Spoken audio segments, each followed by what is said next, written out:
A ceremony where they take a young boy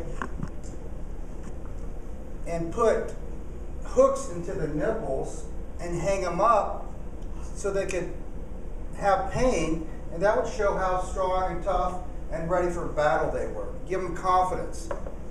Encourage and inspire the tribe so they would know they would be protected in the future. Well, Scouts have a similar ceremony, a rite of passage called manhood. It's called Order of the Arrow. What it is it's an ultimate test of courage, bravery,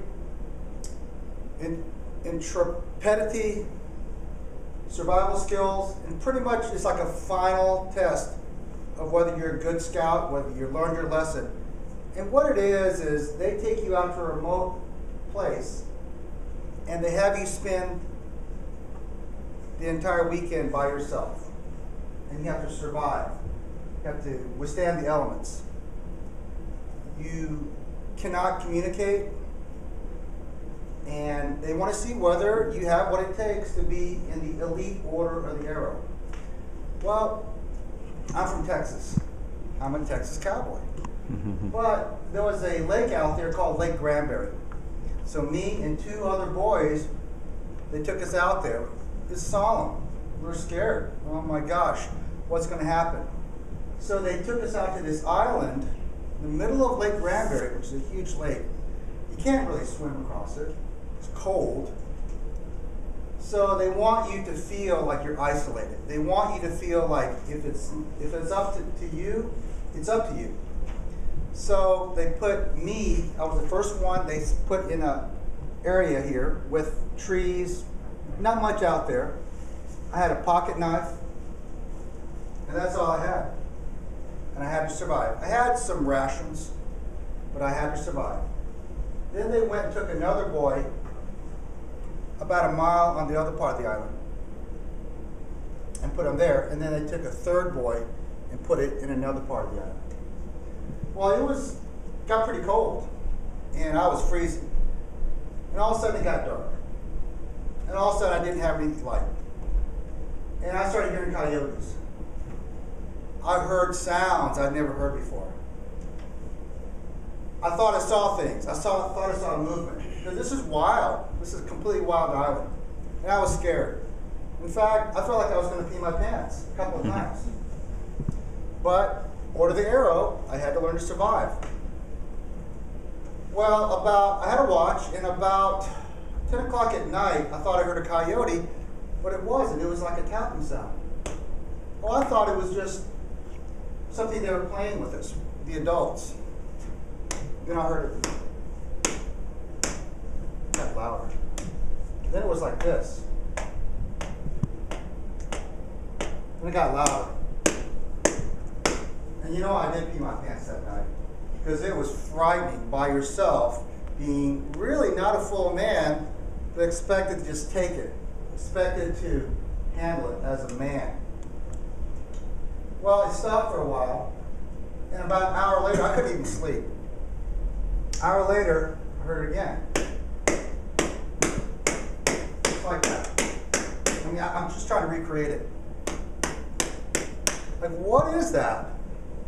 It's odd. I couldn't picture what it would be. What animal would make a consistent sound like that?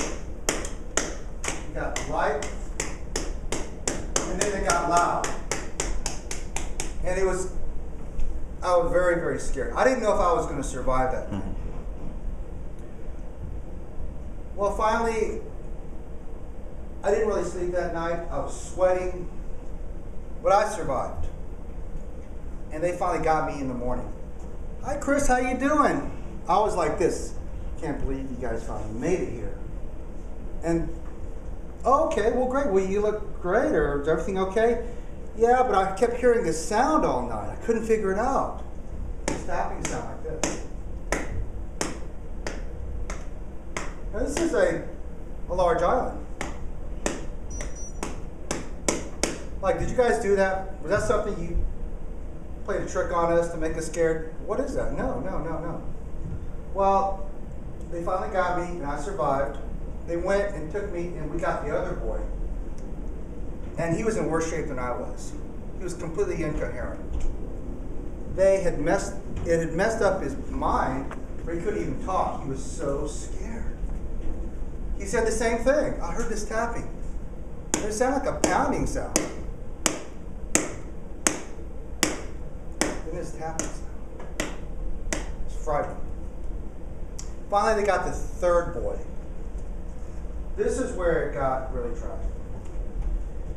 The men went down to get the boy. They came back and says, "Don't go down there. Don't go down there." Why? And finally what happened was they found that this boy, there was a criminal had escaped and gone on this island and captured this boy and pounded his head with a rock.